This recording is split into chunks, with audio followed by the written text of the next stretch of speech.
శ్రీ సత్యసాయి జిల్లా పుట్టపర్తి మున్సిపల్ కార్యాలయం ముందు 5వ రోజు సమ్మె చేయడం జరుగుతుంది. ఈ సమ్మెలో భాగంగా పుట్టపర్తిలో భిక్షాటన చేస్తూ నిరసన కార్యక్రమం చేపట్టడం జరిగింది.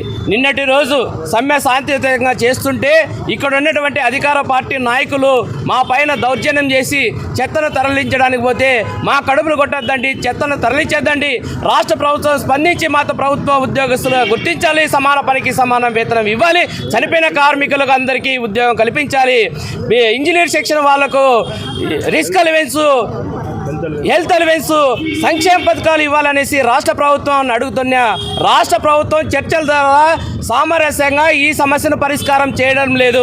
కార్మికులను రెచ్చగొట్టి కార్మికుల పైన కేసులు పెట్టి ఇబ్బందులు చేయాలనేసి రాష్ట్రంలో ఉన్నటువంటి అధికార పార్టీ నాయకులు కానీ, చైర్మన్లు కానీ, కమిషనర్లు కానీ అధికారులు మా పట్టగొడుతున్నారు. అందుకని రాష్ట్ర ప్రభుత్వానికి మేము విన్నవించేదంటే, ఈ రాష్ట్రంలో జగనన్న గారు మాకు హామీ ఇచ్చారు, మేము అధికారంలోకి వచ్చినటువంటి వెంటనే రాష్ట్రంలో ఉన్నటువంటి మున్సిపల్ కార్యాలయంలో పనిచేస్తున్న కార్మికులందరికీ సమాన పనికి సమాన వేతనం ఇస్తాను, అందరినీ ప్రభుత్వ ఉద్యోగస్తులుగా గుర్తిస్తానని చెప్పారు. కాంట్రాక్ట్ అవుట్సోర్సింగ్ పేరు వేరే, పని అంతా ఒకటే చేస్తున్నారనేసి సాక్షాత్తు ముఖ్యమంత్రి గారు చెప్పారు. ముఖ్యమంత్రి గారు చెప్తూ ₹1,00,000 జీతం ఇచ్చిన మున్సిపల్ కార్యాలయంలో పనిచేసేటువంటి కార్మికులు చేసేటువంటి పనిని ఇతరులు ఎవరు చేయలేరనేసి సాక్షాత్తు ముఖ్యమంత్రి గారు చెప్పారు. ముఖ్యమంత్రి గారే ₹1,00,000 తక్కువని జీతం తక్కువని చెప్పితే మేము ఇంకా ఎక్కువ జీతం వస్తుందేమని ఆశపడాం.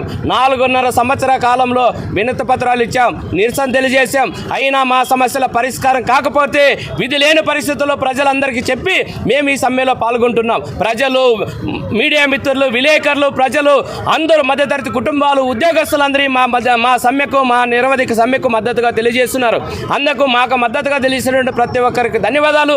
ఇప్పటికైనా రాష్ట్ర ప్రభుత్వం స్పందించి మున్సిపల్ కార్యాలయంలో పనిచేస్తున్న కార్మికులందరినీ పర్మిట్ చేయాలి, సమాన పనికి సమాన వేతనాన్ని ఇవ్వాలనేసి మేము కోరుకుంటున్నాం.